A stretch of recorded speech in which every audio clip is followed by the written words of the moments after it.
জাতীয় সমাজতান্ত্রিক দলের জাসদ সভাপতি ও সাবেক তথ্যমন্ত্রী হাসানুল হক ইনুকে আটক করা হয়েছে।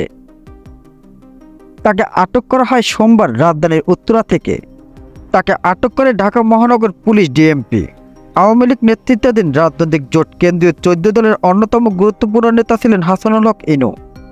জাতীয় সমাজতান্ত্রিক দলের জাসদ সভাপতি হাসানুল হক ইনুর নামে হত্যা মামলা হয়েছে।